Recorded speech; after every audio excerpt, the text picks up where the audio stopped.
Hello,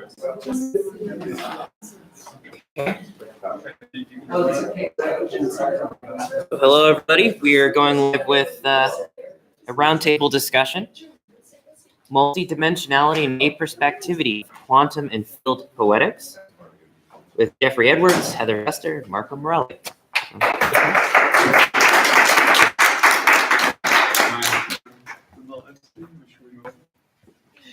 I can move this. I mean, I could kind of. We should like situate ourselves. Is good? Yeah, I think so. We're.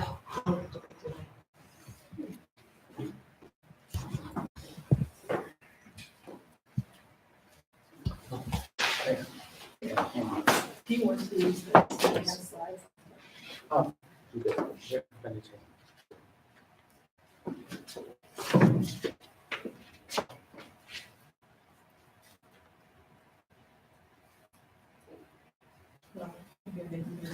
Okay, how did you?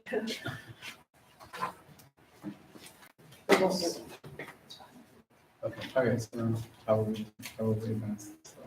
So I can just do it with the arrows.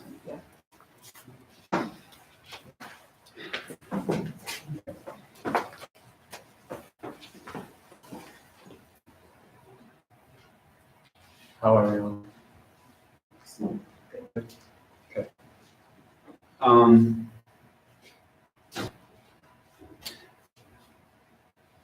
I'm just going to say a couple of words, just to frame what we're going to do with us, and then I'm going to let Jeffrey open the space with a prayer that comes from a novel that Jeffrey's working on.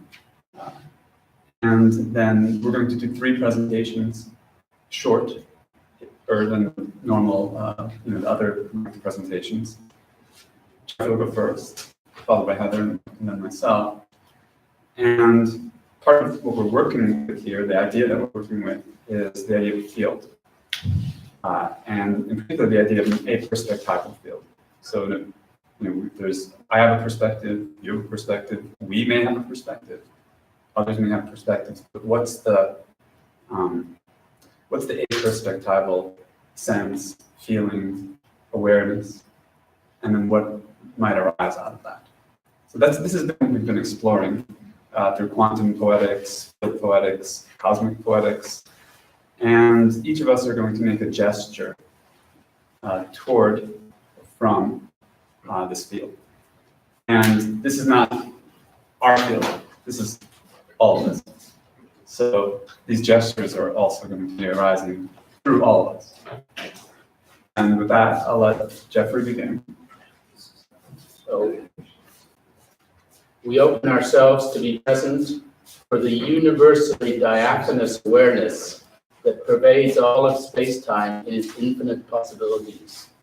Whether we arrive at this awareness by settling down within our individual mind-body unity, or by reawakening the self within the divine, let us be attentive to the resonances in the field and humble in our acceptation of the sometimes wildly different ways these resonances find form.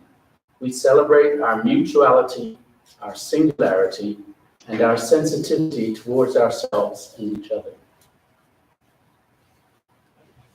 Okay. And I think you can go to your slides.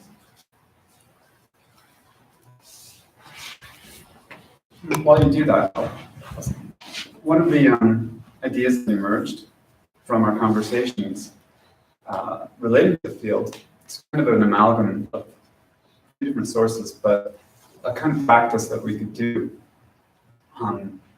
One of them is sensing the field. So, feeling, sensing. The other is holding the field.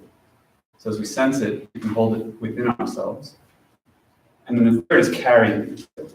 And this is what, partly I think we're saying that language and poetry helps us to do, carry the field, carry the feeling, which is how Aaron Mann puts it, with us.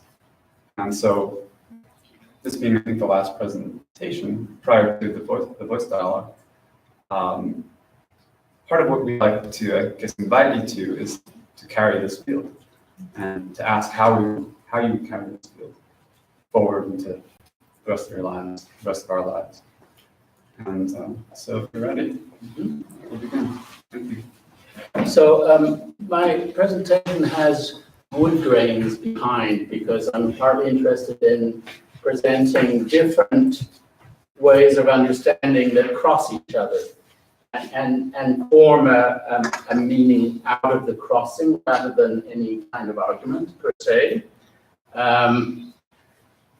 So this is taken from the Tao Te Ching in Ursula Le Guin's version. What she did was she took 30 different translations of Lao Tzu's text and picked out the ones that she liked. So the way you can go isn't the real way. The name you can say isn't the real name. Heaven and earth begin in the unnamed. Name's the mother of the 10,000 things. So the unwanting soul sees what's hidden, and the ever-wanting soul sees only what it wants. Two things, one origin, but different in name, whose identity is mystery. Mystery of all mysteries, the door to the hidden. This is an Aboriginal song that I took from this marvelous book called Singing Saltwater Country by John Bradley, who was an anthropologist who spent many years with this community in northern Australia called the Anu and the Torres Island and Aboriginal communities. So obviously my pronunciation of this is not going to be great, but Waraki, waraki, waraki, waraki, kakami, kakami yi, well-made stone blades, discarded flakes lie scattered. Wandama, wandama yi, waraki, waraki, waraki, waraki, kakami, kakami yi, flaking the well-made stone blade, the well-made stone blade. Discarded flakes lay scattered. So, from that introduction, what do we mean by a quantum field? Obviously, I'm sure that's probably uppermost in your minds when we present the title. So the general idea is to view text as activating a broad field of meaning and resonance, itself grounded in our day-to-day experience, but also the ineffable, the spiritual, the hidden elements, and so the text and its associated field. We make a distinction between field poetics and quantum field poetics. So field poetics, in a way, is what poetry has always done. It's the text that describes an underlying reality directly. There are lots of different ways of understanding a field. So characteristics that are associated with fields include interconnectedness, continuity, self-referentiality, so this ability to refer back to itself. Time freedom is an element in fields. Non-hierarchicality, they tend to be flat. Boundedness, fields are generally bounded, and generative of forces.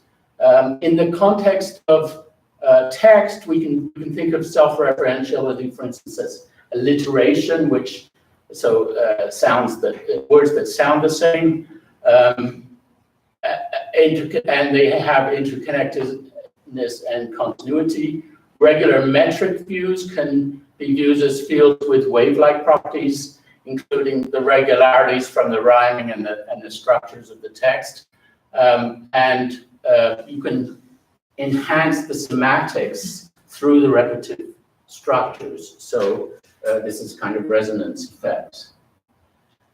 What we mean by quantum field poetics is that the text results from applying a principle So in Gebser talks about quantum action and his section about physics, to the experiential field itself, intermediate between text and reality. So if you remember what quantum physics does, is it puts in a separate layer between the behavior that's predicted and the world as it's measured. And it's this probability layer, which is described by a wave equation. And so what we're trying to do with quantum poetics and the study of quantum poetics is to view the text as having this intermediate layer, which deals with the experiential and the things that are hard to understand or even articulate. And so, oops, sorry. No, I've lost my place. No, yeah. So there are a number of different associations that we developed from this. The coupling of words and meaning within an uncertainty principle. So the more words you have, the more precise the meaning. And so you have a relationship between the two.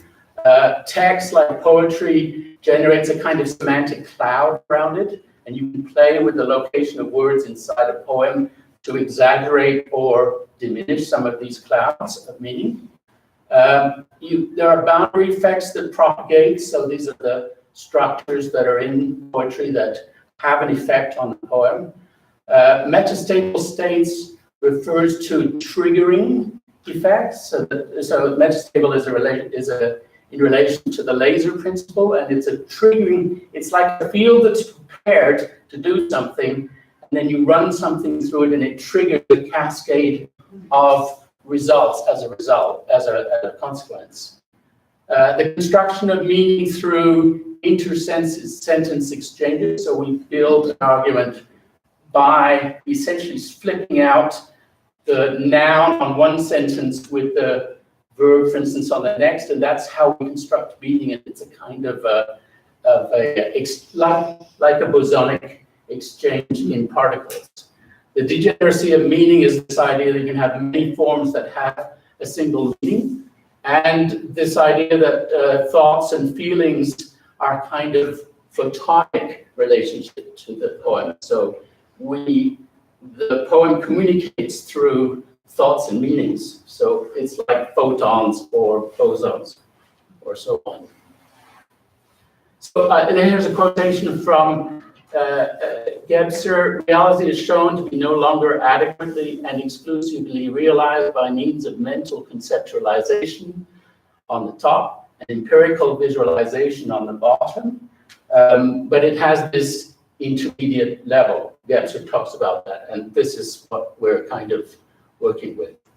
So what I did was, in some of the early discussions we had about this, is I can't remember who said it, but gee, it would be nice, or maybe we need something a little bit more poetic for this. So I wrote a poem that takes the same information and redoes it in poetic form. And it was done with a writing with process, because we were in the process of discussing. So Heather will talk a little bit more about this maybe, but Aaron Madding, who's a philosopher, wrote a book called The Minor Gesture, which we studied in Infinite Conversation site. We had a series of meetings about it. And it's this idea that when you write, you develop and carry the field as you write. So this idea of writing with is a way of picking up and carrying the field as you move forward in your thinking. And so in a way, this is what I did with this poem writing. And also, what's interesting about this quantum poetics idea is it works very well in a group. So not only are we writing poetry as individuals, but we're learning to write and to communicate in a group in these activities. And so I'm hoping that will illustrate some of it. So what is the field? When a smile loops back on itself, when it lies flat but alive with movement, when it abuts against its own limits, carried there by felines of force, and then leaves its subtle body as flotsam in the receding tide. What is the field? When I sit at my loom, the thread crosses itself, weft and warp intertwined. Past and future come together in a surface that drapes around your shoulders, another kind of crossing. What is the field? When words shadow each other, dancing delightfully in digital declamations. When sentences rub against each other, cats upon an etherized table, wrapping their tails around fluid space like some oceanic clapotis. Then, field and stream, flick and jump within the current, or simply watch and dream as words and winning whys drop to the electric ground, preparing the way for the holy quantum. Let us play. Vibration tunneling its way from the numinous to the indescribable, as oscillation between wave and particle, idea and event, soul and body, verb and noun. It's not so much a matter of probability as it is a quest for the liminal, the interstices between reality and expectation. It's some kind of dream space, a vast atrium where spirit rubs shoulders with time, the bound and the boundless caught inside our private animal paradoxes. The quantum shudders within its own ambiguity. Whether particles or words, clusters gather us within their potent velocities. Energy or meaning, two equivalences, both partners with time. Heisenberg pairings without a doubt. Each takes root in the other and resounds. While the field prepares for ruptures, break lines, cracks. These things radiate across an ocean of verbs, carrying awareness forward. Abrupt changes in direction, echoes and half homonyms. These also syncopate across multiple dimensions and resound. Aperspectival in the immediacy of life interleaved with God stuff. Integral in a beyond of 10,000 forms, all meaning the same. Degeneracy, not in the sense of vagrancy or the delinquent, although these are no strangers to the rejection of structure, but rather a collapse of the many dimensions that shape our inner lives. Just as this poetic field is pulled and pushed by your thoughts and states, not to mention emotions, so all fields are molded by such bosonic mediators. Art is nothing else but a trace of hidden forces acting in the pastures of someone else's garden. Which reminded me of Donna's calligraphy. We talked about open, and then it finished on the garden. I thought this was a very good portrayal of my last verse here. It's quite something that the tree can buy.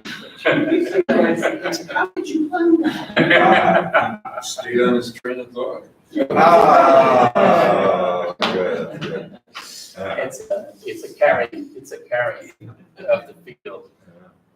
So the next two excerpts are taken from, so I'm working on this 15-book opus, science fiction saga called The Ego Chronicles.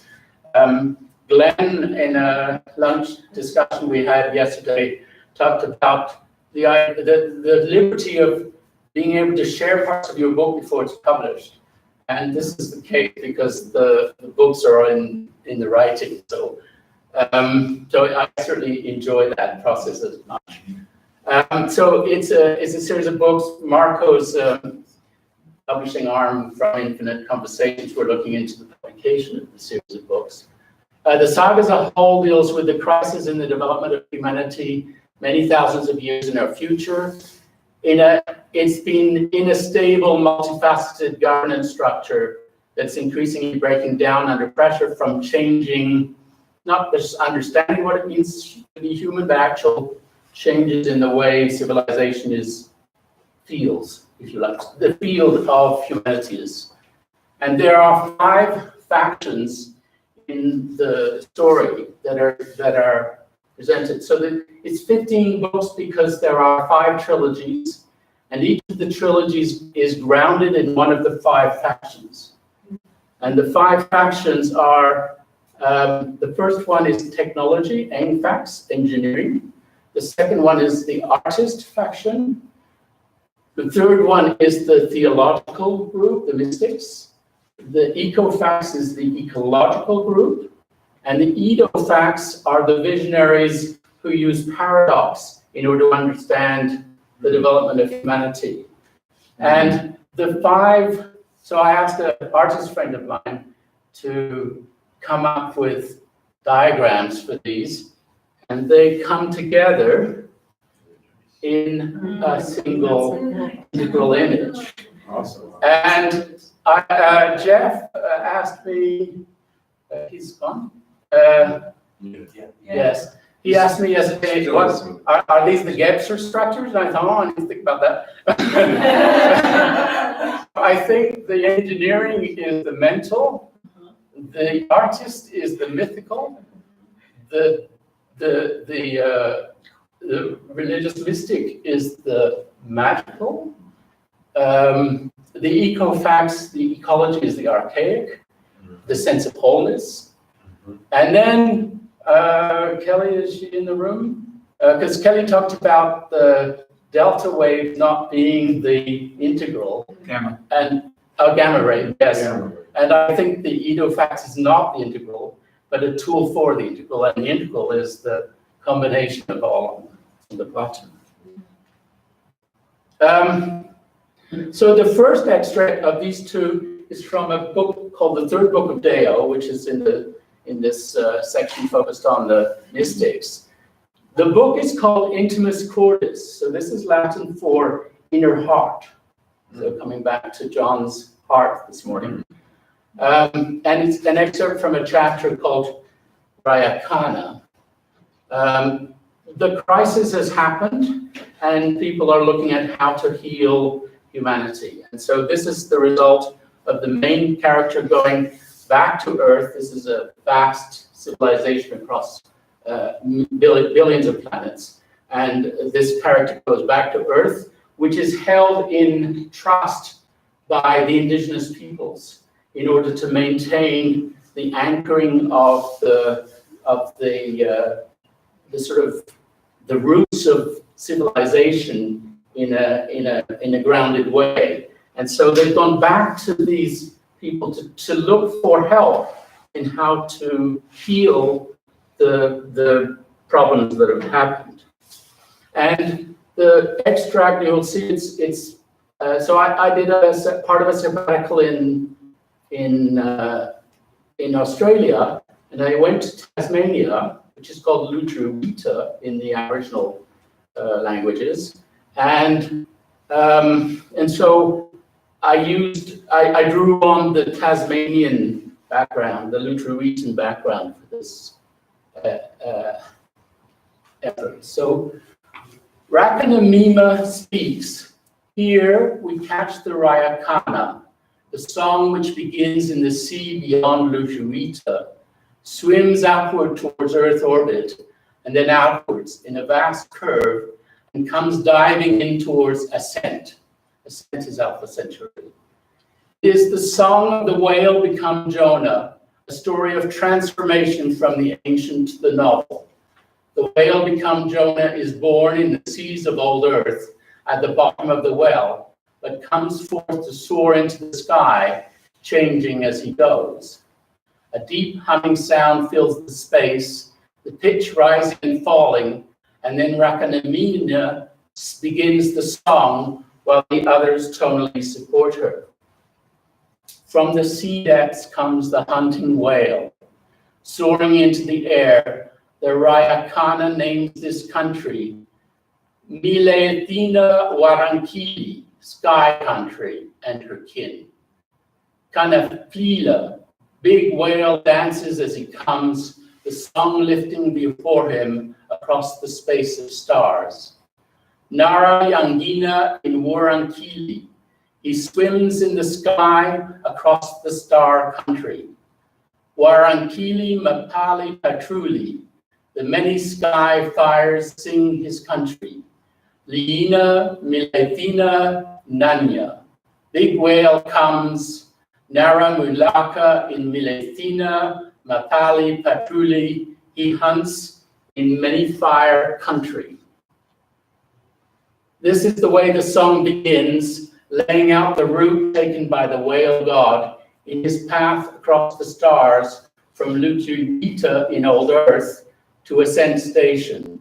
The song goes on for hours, filled with the rhythmic tides, moving to and fro as it comes between the language of the Lutuitans and our modern dialects, constantly thrown forward and receding backwards. The song is hypnotic, melodic, ritualistic, and gives shape to this first small step of our journey in a language that is simple and yet deeply stirring. So just a little note that Jonars are descendants of the whales, and they carry people between the stars. So that's why the Jonas and the whale have this relationship. So the final extract is from another book, which is outside of the 15 books that forms the main chronicles. It takes place 1,000 years earlier. The time of the chronicles, so there are many religions, and a lot of the books deal with mystics and spirituality and these issues, but in the context of the idea of emergence. And they're all based on a spiritual figure 1,000 years earlier who wrote a book called the Third Testament. And the Third Testament is an attempt to integrate the many, many different religions that form part of the human experience. And so Third Testament, this book, is about where did that book come from? How did it come into being? Oh, and just to come back to it, the process, as you will see, the main character, who's called Ionian Naziri, is bigendered, so we use neutral pronouns instead of gender pronouns. And the character goes through a series of conversions to the different religions, but in each conversion keeps the old conversion. It's not that they lose the one and gain the new, they keep the old and they move forward. So they go through these different encounters with different religions and take them on. And then at the result of the process, and even during the process, they have a series of vision experiences, which is where the book emerges from. So it's not done in a rational writing process, it's done in an emergent process. Later, Ionian wandered away from the compound. There was, as she expected, a wat, a temple, a short distance closer to the town center. This was not as ornate as others she had seen, but was just as carefully maintained. It was constructed from the combination of bamboo and a harder wood, possibly banana. So she stepped inside and instantly, to her surprise, experienced a measure of the wonder she had felt during their ferry ride, the result of her communion with the changing conditions of the ocean waters. This was a place of humility more than exaltation, and it calmed her. There was a noise behind her. She turned, and one of the monkeys was clambering onto a raised dais. Monkeys, princes of playful royalty, if the old traditions were to be believed. Indeed, Hanuman in Hindu tradition was a god. But this was a Buddhist place, and the animal was rather well behaved. It could make an infernal racket if it wanted to, but right at the moment, it was sitting quietly, running its tiny hands through the fur around its shoulders. But it did remind Ionian that quiet grooming, combined with the recognition of the incongruousness of life, was much an experience of the Buddha as was an attitude of contemplation. She was entirely too serious in her devotions, she decided, and walked back into the street. Dark had fallen. There were a few lights around, some fugues casting their dappled lights as the individual particles moved around. as well as more traditional lanterns with their warm yellow pools.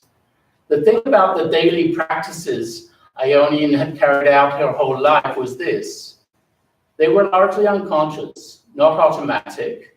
She understood them with a sense of mindfulness, of presence.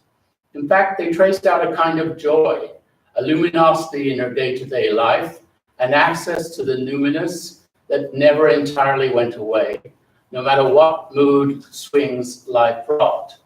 And yet Ionian sensed that the practice of Buddhism was different. You were present for a kind of absence. It did not involve unconscious rituals in the same way, but rather a kind of intentionality. Of course, there were practices designed to remind you of the stance you needed to adopt, but the practices weren't the source of the joy in the same way as they were for Hindu prayers. In fact, joy wasn't even the desired issue, the undesired issue, the lack of desired issue.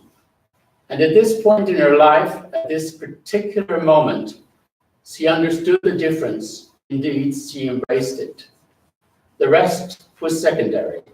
The buildings, the images, the statues, the movements, the contemplation. None of it was ultimately important. The universe had turned itself inside out, and Ionian found herself awed by the change she had witnessed.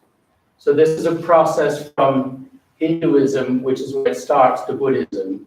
And later on in the book, one goes through Catholicism, Taoism, Islam, Judaism, and the Aboriginal and indigenous peoples in order to come to the integral sense. These are the cross-grains I presented: the Tao Te Ching, the Aboriginal song, the presentation of the quantum field poetics, Intimus Cordis, the inner heart, and Third Testament. So different grains that cross each other. And obviously, we're talking about the perspectival, but we're also, I think, talking about the integral. So with that, I'm going to pass the presentation over to Heather. Thank you, Jeffrey.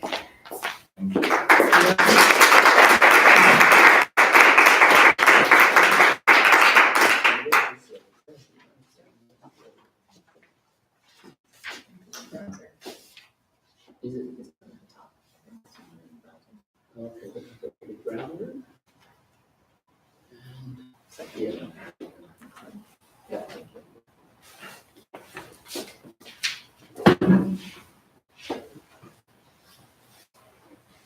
So do I have to do anything to broadcast this now?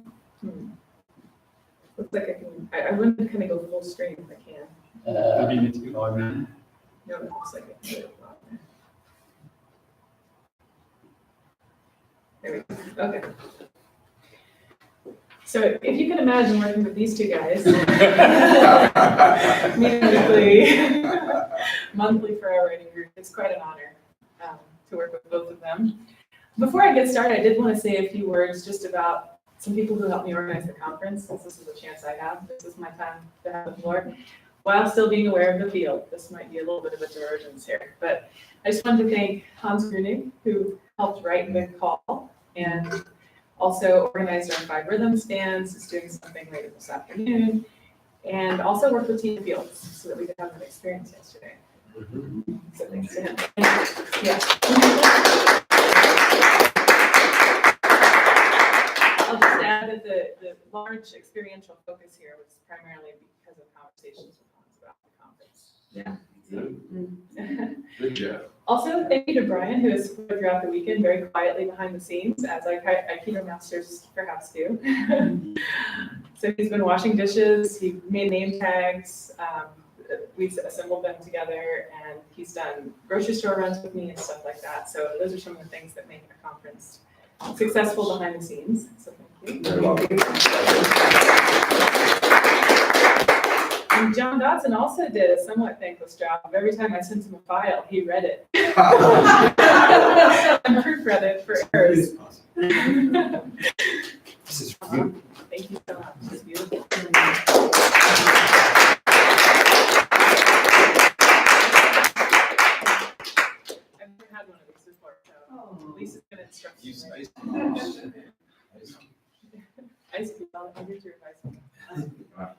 anyway, John Dawson was a huge part of the planning of this as well. We all, the Hans, John, and Aaron Cheek and I met in the initial call to discuss what needed to happen, and that was almost a year ago now, or not quite. It was anyway a number of months ago, and then we carried it forward from there, and John's been an integral part of it the whole time as well, so thank you to John.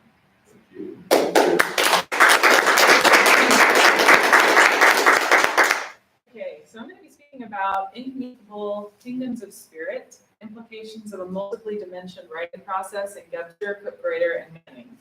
And I want to keep the mental rational part of this more to a minimum, so in the middle, I'm going to read some of my own work.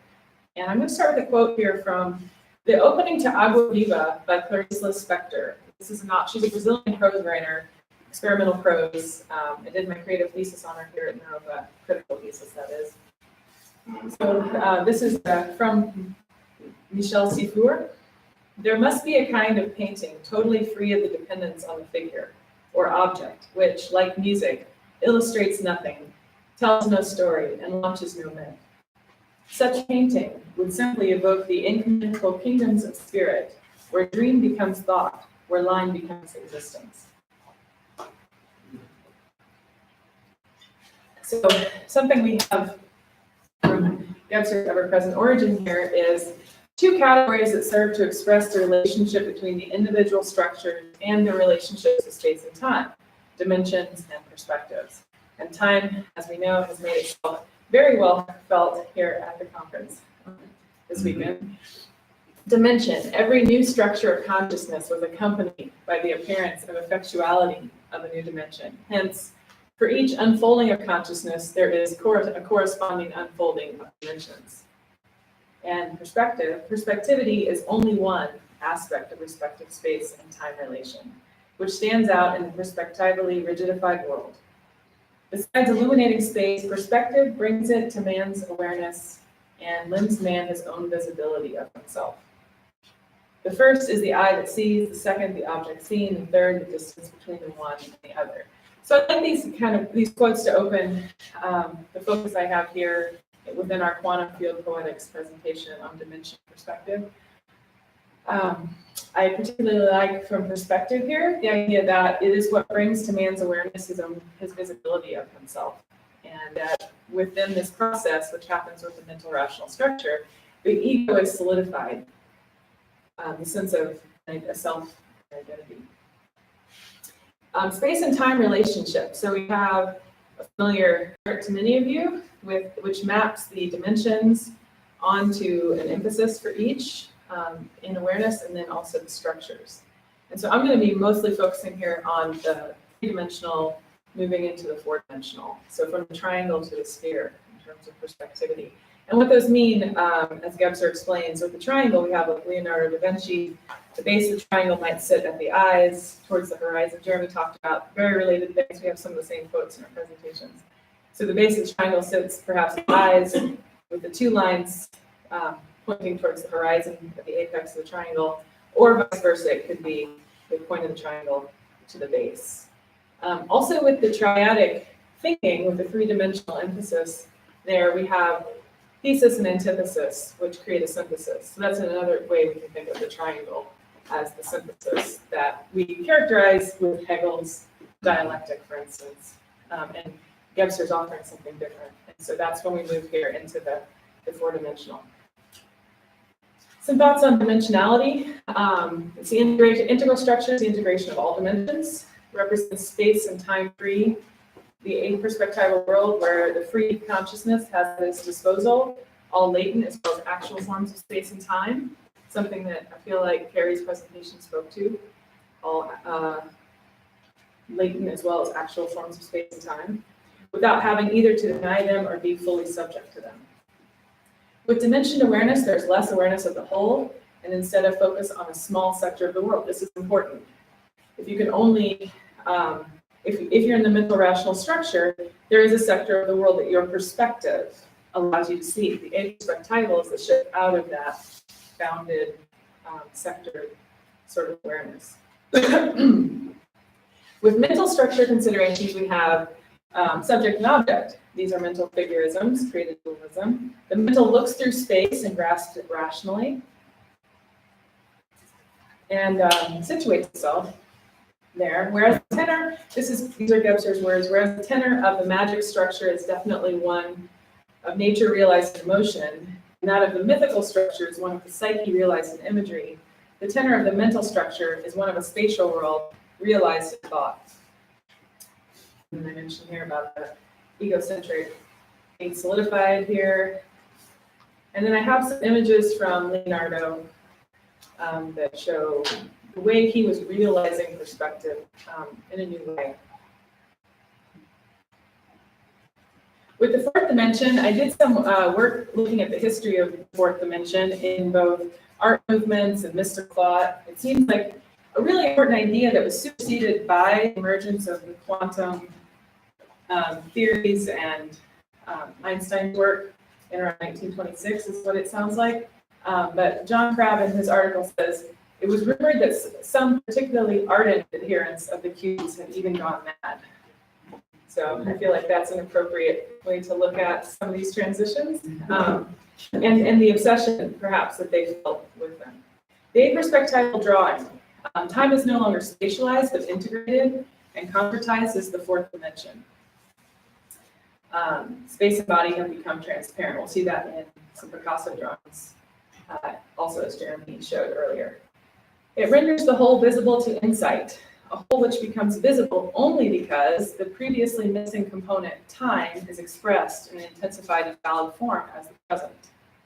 What at first glance appears to be distorted or dislocated, as for example the eyes in a Picasso painting, is actually a complementary overlap of temporal factors and spatial sectors, audaciously rendered simultaneously and conspatially on a pictorial surface, wholeness as the concretion of time. And then only when time emerges as pure present and is no longer divided into its three phases of past, present, and future is it concrete. To the extent that Picasso from the outset reached out beyond the present, incorporating the future into the present of his work, he was able to presentiate or make present the past. Picasso brought to the awareness of the present everything once relegated to the dormancy of forgetfulness, as well as everything still latent as something yet to come. So I apologize for so many quotes here. I tried to change that, and I think what I realized is a lot of people have quotes here, maybe that they're grappling with or working on. And so before I can really put this into my own language, I'm working with Gebser's. So I'm going to skip ahead here to the Picasso and go backwards then. So those are the distortions, some of what we see when we are able to see front and back and, past, present, future in this way. The famous Picasso. So Clarice Lispector, whom I mentioned earlier, is doing this through prose. She says, "Let me tell you, I am trying to seize the fourth dimension of this instant now, so fleeting that it has already gone because it's already become a new instant now that's also already gone. Everything has an instant in which it is. I want to grab hold of the is of the thing, these instants passing through the air I breathe. In fireworks, they explode silently in space. I want to possess the atoms of time. During love, the impersonal jewel of the moment shines in the air. Only in time itself is there room enough for me. All of me is writing to you, and I feel the taste of being, and the taste of you is as abstract as the instant. So hear me with your whole body. Now I feel the need for words, and what I am writing is new to me because until now, my true word has never been touched. The word is my fourth dimension."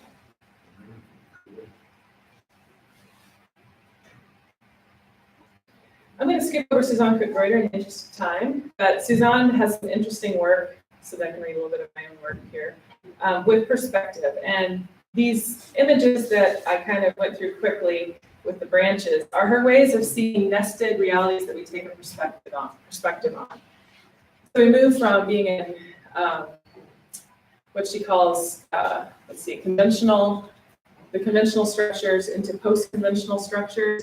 In the conventional structures, we haven't yet seen the ideologies we grew up with, the family system that we grew up with, the social norms and structures we live in. As we move into post-conventional, those are what become object.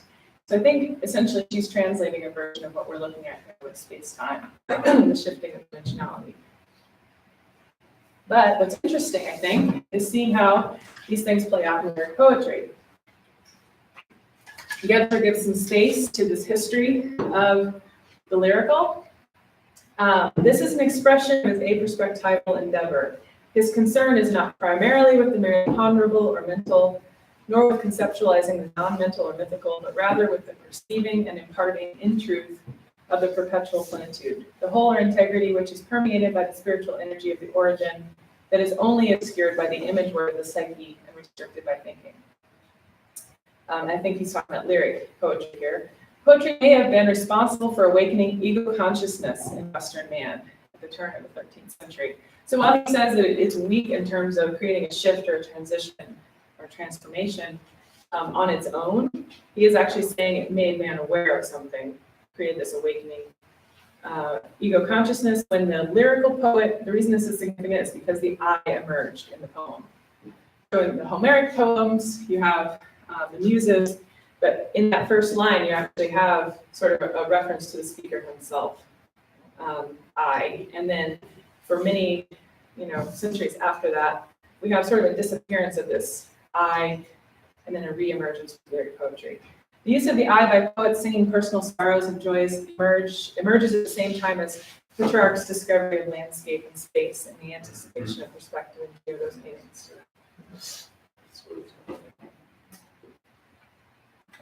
So since the content of a poem is no longer restricted to the evocation of collectively held pre-conscious contents, it is henceforth accompanied by the partly conscious statement of moods and experiences that are echoed, not only in feeling, but in the rational understanding of the listener or reader. This marks the beginning of the so-called lyric poem. When we do shift into the more fourth dimensional understandings of poetry, I feel like we shift also into an expanded I, what Helene Cixous, who wrote about Clarice Lispector, describes as the beyond I, all in one word, beyond I.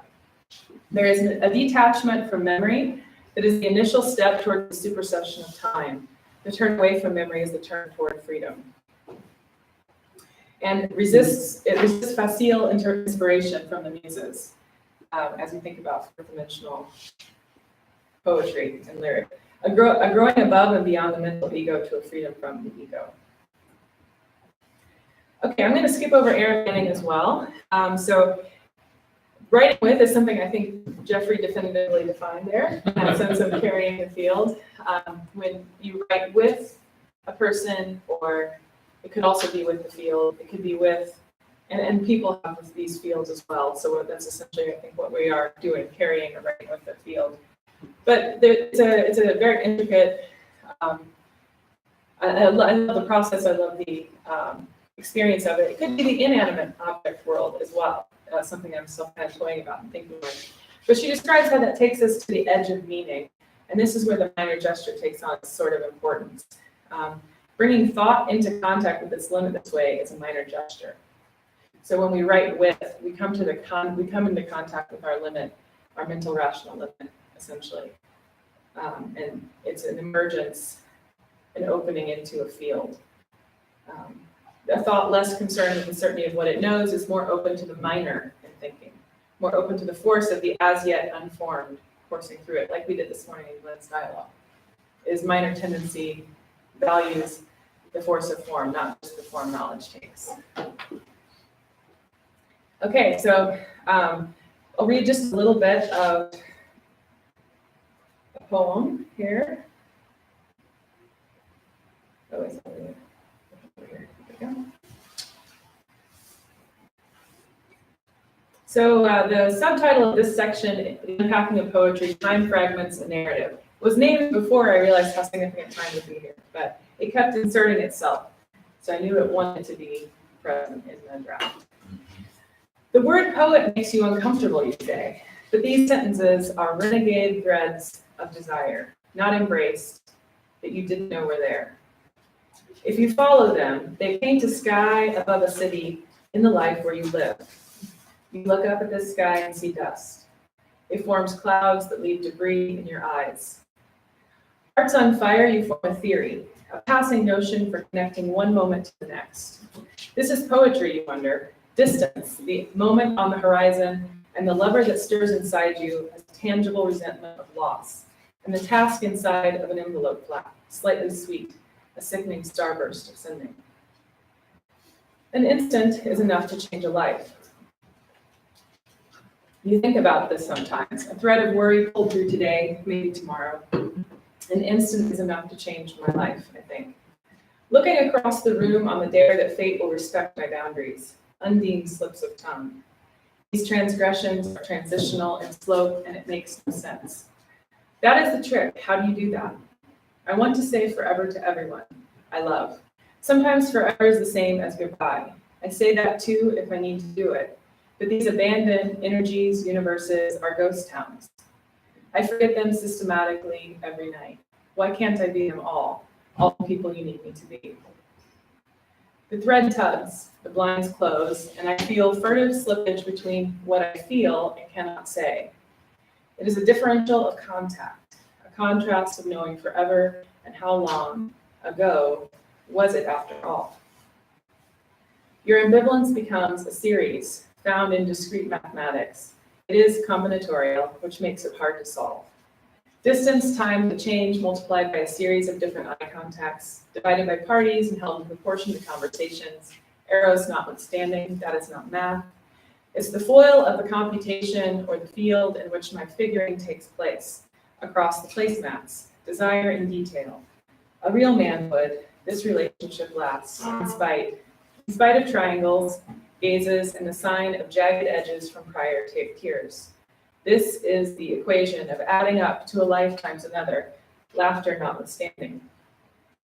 This is the drive to create, to reconfigure, to keep changing all ways a horizon and a sky, another city, another year of unfolding nerves across the scatterplot of secret streets, mapping goals of authentic movement. I am here. And what this is, how the cults are one step off the religions and what that feels like, which is kind of Zen. A pragmatic prism for molecules of moisture that show colors like they were everywhere. Yesterday morning, a madman zealot unleashed fire in a gay nightclub in Florida, killing 53. It was the largest shooting in U.S. history to date. We all mourn in our own ways. We all move toward that feeling we've finally written it, the good thing. How much of this is thread and what color? Green for pragmatism. Blue is more like a wash of forgetting, azure haze of intention, an intention of sky. It forms, drops heavy, moisture thick, reticent in revelations, but there it is, more connection moving toward without retreating. Organization and thoroughness are ways of breaking death into smaller bites, a series of control programs. They stack like some people make a life of, and I try to undo them. Their borders make me uneasy. The sense that I can undo my own death, drive, instinct, keep it at bay, along with every ounce of your mystery.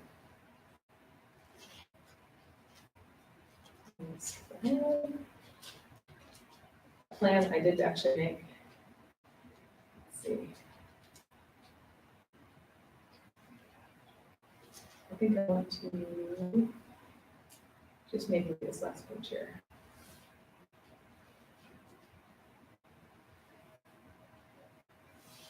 A pattern lies encoded until it releases you. You see it behind you where it was holding your arms pinned to your body. The edges here are dangerous. We get cut regularly. This is a field full of jagged stones before the field of senseless stacking, a mountain mouthing repetitions each step. We advance to the source of this pain. It is always something new, not trusting the return to what has already been said. But I always wanted to be all of it, a complete circle. Transposing is always the hardest, all this ravenous, a torture of opposites, theoretical cacophony, drunk but home at last. How light changes in the same time and place each day, a couple of morning. Being alive to resurrect the bony, spiny soul of desire, a fragile thing. Fine fish bones of throat. I love him bodily in hot-flushed verses, attention divided, intention lost. The cloud of an archetype. Form draws me up in its desire to, untransformed. The world is filled with objects. The theory that all of this will come together in a complete sentence, and there I'll be. Instead of a moment-to-moment passing, accounting of possibility, the trick in the showing. So just to conclude then, if I can figure out how to get out of the full screen.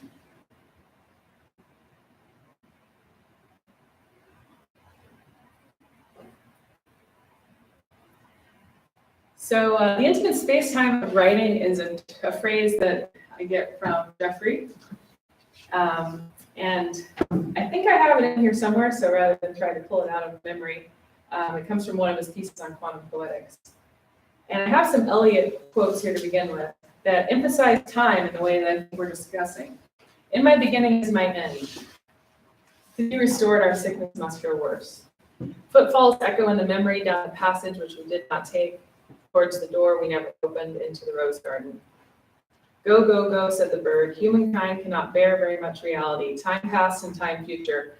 What might have been and what has been point to one end, which is always present.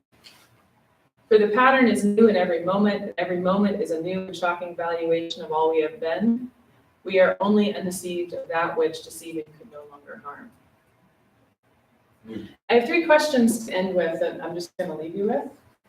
In the context of aperspectival writing in poetic fields, does agency persist? And an Eliot quote, to apprehend the point of intersection of the timeless with time is an occupation for the saint. Is quantum field poetics necessarily nonlinear, or is it even alinear? And Eliot says, while time is withdrawn, consider the future and the past with an equal mind. And what is the connection between the relational and poetic field on one hand and man's writing with on the other? To arrive where you are, to get from where you are not, you must go by a way wherein there is no ecstasy. In order to arrive at what you do not know, you must go by a way which is the way of ignorance. And here's the quote to end on, as a nice handoff to Marco. This profoundly modern observation that perceived reality in the perception process are characteristic of the artistic field, was made parallel to the quantum mechanics revolution in physics, which came to parallel conclusion. Measurability of this common external reality, something Gebser points to, has to shift with a shift into 4-dimensionality, is how we measure, how we describe that, was thrown into question such that the space of intimacy and the space of the physical universe could be postulated to be one and the same. Thank you.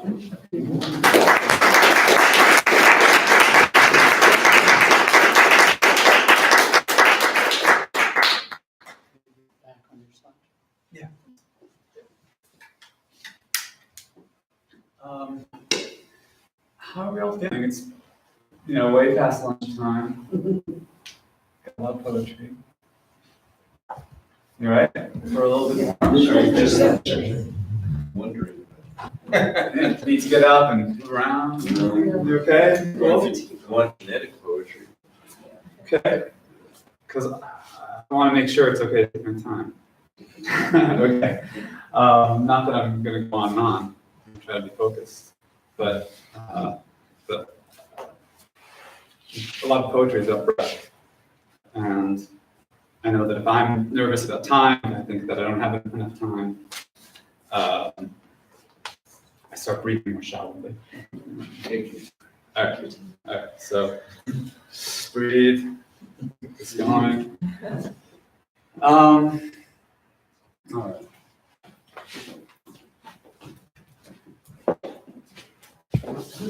So just the arrows.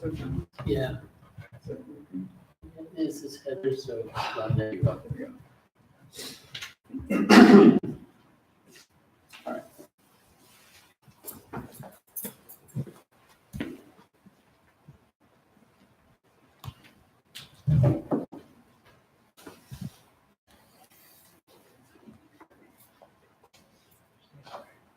I can tell everyone, I found my packet of original clay angels, so everyone can go home with the original etching. Thank you very much. Thank you. Well, some of you already have. I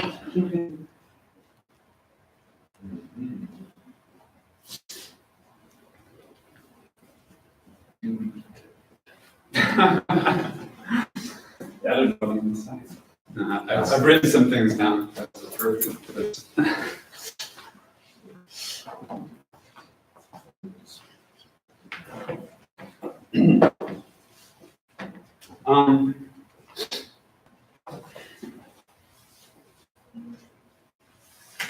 Okay. So this is a meditation on time, and which we the whole weekend has been a meditation on time. And part of the structure of meditation is that it has to happen in time. So it can't one could be a timeless meditation, of course, but I think to meditate on time, you have to meditate in time. And so that's how I approached this piece of our presentation. And I'm going to read this, but I may diverge just so I have something to start with. Sorry.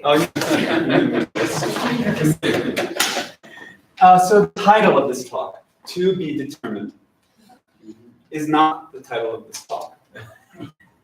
When Jeffrey and Heather invited me to join them in the exploration of co-creation of quantum field poetic space, my mind traveled to the concept of indeterminacy, which I understood in a fuzzy way, to have something to do with the future. This is just my fuzzy physics, I'm not a scientist, so I'm making this up. I'm just pretending that I understand this. But the way that the future state, and I looked this up, I'm an idiot too.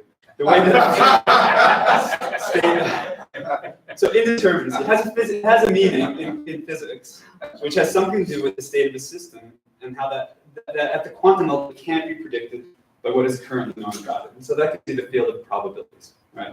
That's a technical, there is a technical definition. And it has to do with the relationship between measurement and observation. And the way that information, which results from the act of observation, will spread out over a range of probabilities rather than end in a specific outcome that could be determined in advance and thus repeated precisely. So this is, it's like tossing the dice. What's going to happen? And this seemed to map or be a metaphor for a way that poetry could work, or so I thought. The wave function collapse could correspond to the way poetic words fall into place out of the realm of chaos and inchoate possibility. Jeffrey elaborated on these themes in his work on quantum poetics, and Heather had come into relationship with this field, the quantum field, at least through her own work as a poet and an educator. And I'm going to just go through this. Part of this is inspired actually by John, because he has a way of telling histories and kind of bringing the genealogy of the present, through life experiences and through relationships that have unfolded through the course of years of life, events, conferences, things like that. And I'm reflecting here on how our relationship unfolded and how this event has unfolded. Because we did begin this in a forum, in a space, in a field that, for me, I created to be a field. I didn't have the theory. It was intuitive. I wanted to create a field where things could happen. And so we call that infinite conversations, because I think that creativity happens out of these conversations, these dialogues between humans and heavens and earth. Out of that, something concretizes, and that becomes the poetic moment. So we've had the infinite conversations space. We've been reading books together, including The Minor Gesture by Aaron Manning, including a book called a trilogy of books called The Spears. Reasons that I was attracted to reading Spears. The first volumes of which is called Bubbles, the second is called Globes, the third is called Foams, each of which looks at a different scale in which spheres of interiority. It's not just kind of external spheres of interiority. What we share here is a kind of sphere. And of course, Gebser identifies the sphere with the integral structure. So I thought that was interesting. Let's explore this. Let's read a trilogy about it. We also have this Writers Underground group, which is working on our own work. We share our work with each other, we listen, give feedback. And that's another kind of field. And the word underground gives it a sort of spatiality, or a sort of anti-spatiality, if you will, emphasizing ways in which roots take shape, with interconnections between things unseen, begin to manifest, and then ultimately arise in some kind of creative blossoming, growth, and so on. And then in this same space, I'm kind of trying to trace a little bit of history. I'm just giving a smattering. In the last 3 or 4 months, we've been reading Sri Aurobindo's The Life Divine. And of course, Gebser had become aware of Aurobindo, had recognized him as another integral thinker, had identified his work as a corroboration of the emergence of this integral structure. And there's a bunch more stuff that we've done. We talk almost a few times every week. At this point, it has this kind of intensification effect because as we retrace the same ground, as we become more familiar, as we learn each other's metaphors, learn each other's rhythms, it starts to kind of go from these ego points, these ego structures, into these more complex fields that contain our egos. Like I'm still me, Heather's Heather, George, we're all each other, but we're also in a resonance and in a tune with one another and in a dance. I lost my place in my piece here. But all this is to say that this moment in time, this indeterminate concretion has a history. And what I've named barely touches the surface of the fields that we all carry with us and that we co-constitute. And what the quality of these underlying fields could give rise to, this is a question, is, I didn't write this correctly. But what I'm asking is, what is the quality that these underlying fields could give rise to? Like, how does changing the field, how does shaping the field give rise to a particular kind of poetry or art or any kind of other creative endeavor? So the first big project that we did, kind of collective intellectual project, was a reading of Jean Gebser's The Present Origin, which Jeremy and I co-organized. That took place in 2016, and it was so generative. It kind of kicked off the whole infinite conversation space, and it really gave us a lot to think about and a lot to work with over the last few years.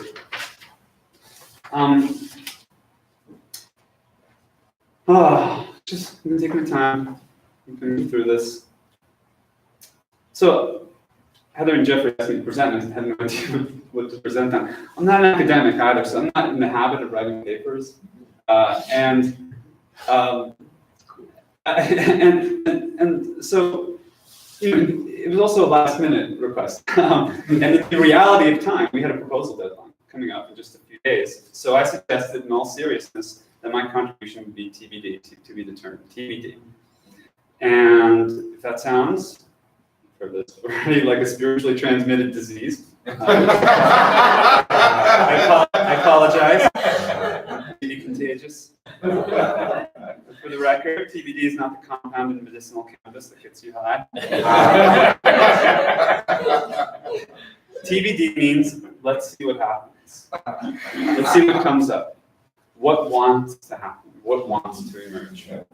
And so the beauty of the invitation was that it would not just be through me that the poetry of this moment would happen, but through us and through all of us, those who are present, who would be listening, sensing, feeling, knowing or not knowing, not really knowing what is going to happen next, which is where my offering here finds its theme and focus. It's where time comes into the equation, the something happening next. And so the title of this talk, which is not entitled To Be Determined, relates to Gebser's thoughts on the question of time. And I say the question of time because for me, it's a question. It's a radically open question. What is time? Mm-hmm. What is time? Mm-hmm. And I have been obsessed with this question since, well, even before I could tell you. And it was before I learned about integral theory, before I heard about Gebser. And I started looking at philosophy. I know a lot of sophisticated thinking has been done about the question of time. Heidegger, when I was a younger man, like in college, I went to Heidegger for answers. He wrote Being and Time and Being, and various other. His life, his work as a philosopher is in many ways a meditation on time. I learned from him that time has to do with being in the world. It has to do with being towards death, being with others. These are all themes that Heidegger explores in his work. And the time is ultimately about the fact that we care. We care about what happens. And so we project ourselves into the future, out of our own state of being thrown, in his idea, into existence from this past, this thrownness into existence, projected into the future. And at the quantum level of reality, I've read, it's possible that time doesn't exist. It stops working. And it's ultimately relevant, it stops working. A physicist might proclaim they have no need of that hypothesis. You can go backwards and forwards. And we discussed this in a bit on the conversation called Rethinking Time, which Jeffrey introduced, that looked at the work of Carlo Rovelli. All right, I'm just going to play with this a little bit. So it's a good thing that time stops working, in my opinion, because all work and no play makes for a dull metaphysical category.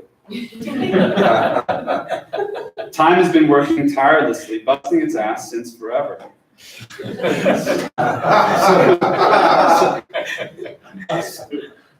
So the question,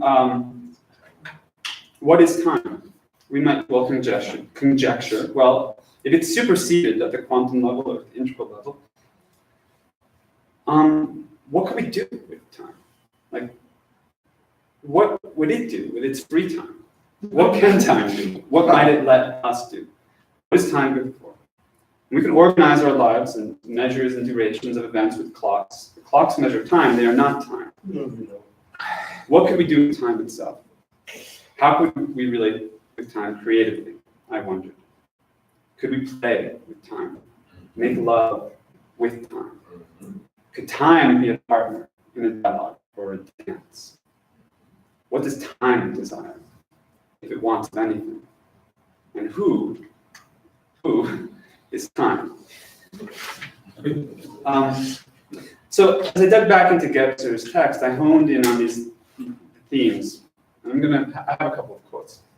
So I'm going to bring this back to Gebser. But the first that comes to mind that I rediscovered when I went back into the text is Gebser's thoughts on the nature of creativity and the way that, and his description of poetry, the essence of poetry, as what he calls a history of the dateless. And so let me bring that up.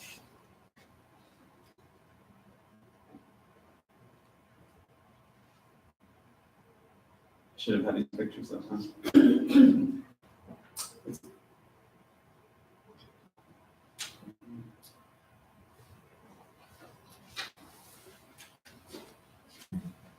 Yeah, it goes. Okay. So first, creativity. In creativity, origin is present. Creativity is not bound to space and time, and its truest effect can be found in mutation, the course of which is not continuous in time, but rather spontaneous, acausal, and discontinuous. Creativity is a visibly emerging impulse of origin, which is, in turn, timeless, or more accurately, before or above time and timelessness. Creativity is something that happens to us that fully affects or fulfills itself in us.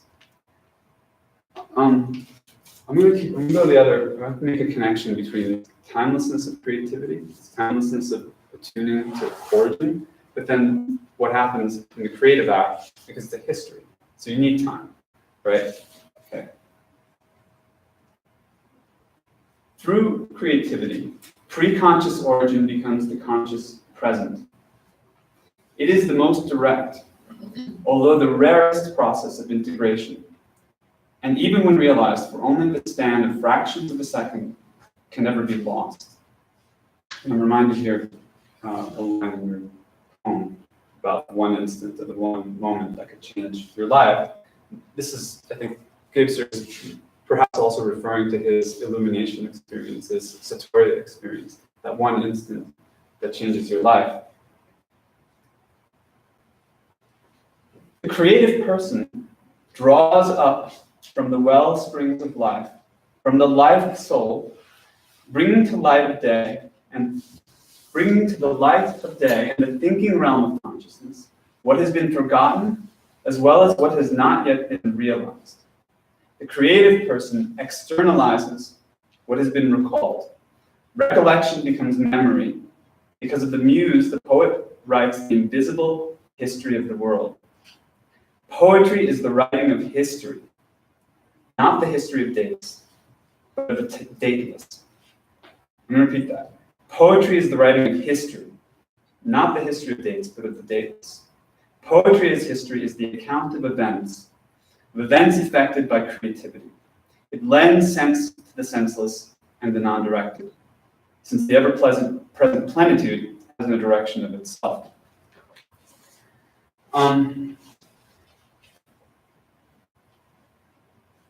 So like when John's, because you did a similar kind of presentation the last time I did the last and first time I did the GevSur conference, 2015. I don't remember, but it was kind of like the 60s to the present. I don't remember the exact, but I just remember that what I think we do when we write history is we give reality to the things that happen in time. We pluck them from the undirected, the origin, the inchoate, and we give them that concretion. And it's not the history of historians that puts things in a linear time, where there's the past, present, and future, and there's some kind of progression through that. That's all happening as well. But it's more like the history of the things that most matter. I would say it's a history of our souls. And so as I was trying to figure out what I was going to say, anticipating and feeling anxious about this event, I remembered a poem that I had written years ago, which didn't even make sense to me until I read GevSur.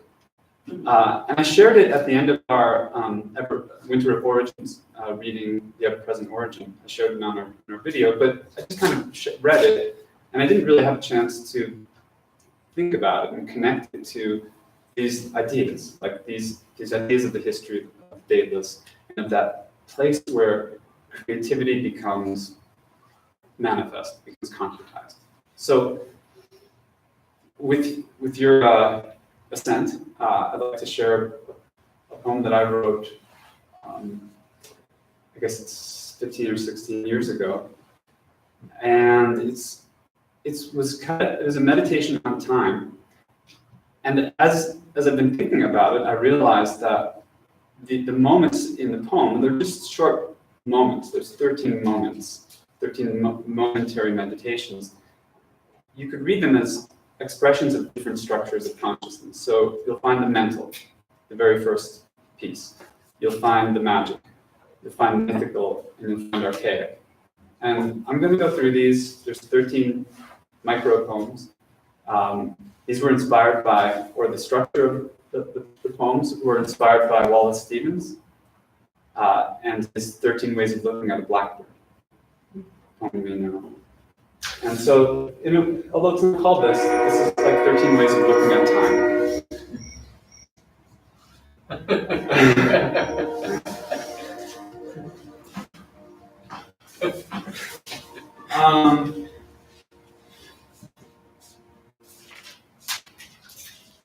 Okay.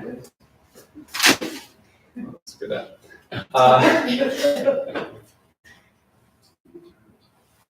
I like to do this with a bell, but I forgot my bell, so I'm just going to pretend. I'm just going to make a bell sound or something. Some poem's called Mad Rush. It's my Twitter handle too.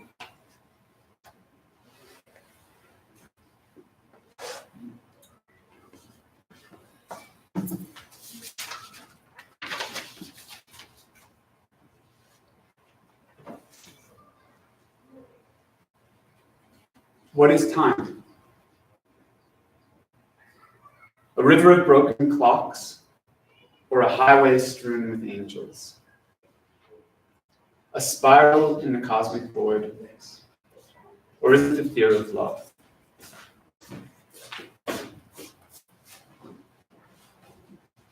Two.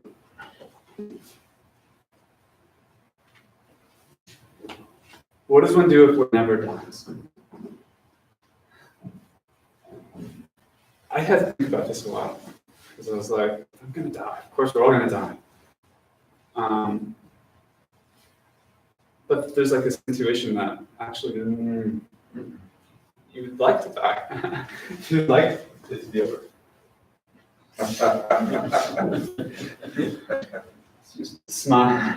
Smiling, though her kisses on glass, sand, the imaginary river. Somebody else said something about cities. The slow city, I was living in Brooklyn, the slow city wants to be touched inside.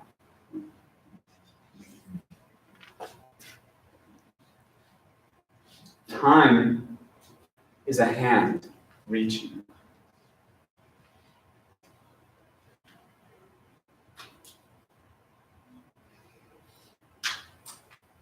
A shining instant on a butterfly's wing of chaos. It glides through you. It alights on the altar of your palm.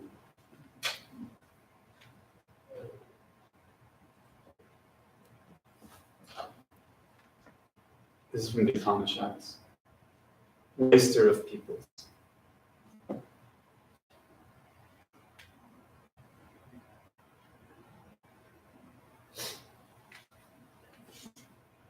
I would walk around Brooklyn, just sort of in these trance states. In this city, there is only mind. Subtle spheres illuminate the streets like droplets of the moon.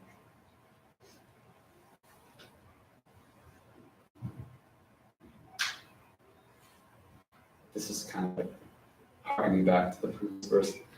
The corpse was never yours.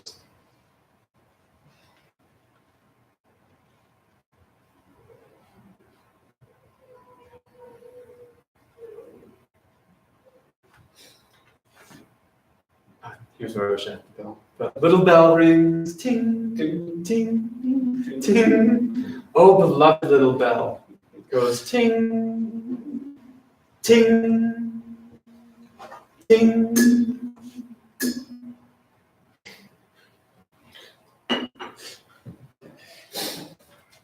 Into the open arms, straight into the open, loving arms of death.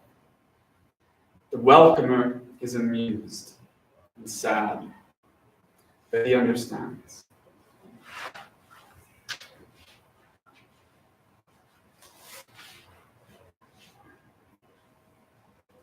Beloved, you took me down this morning, bathed in a flowing jewel. Wearing rainbows and wild laughter, we splashed up our reflections in the waves.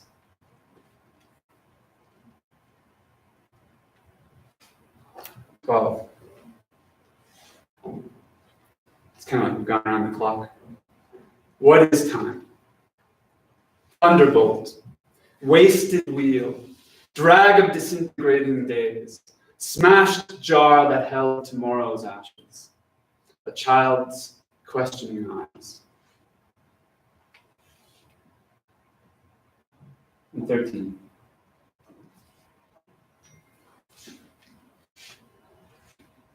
This is the first time. Ancient grace. Let this surrendered body be your ecstatic body. Open our breast to the song.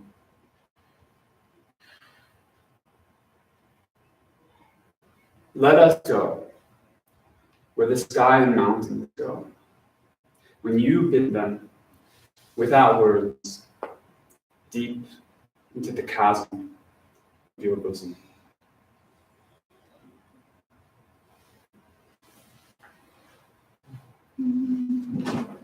Thank you. Thank you. It's,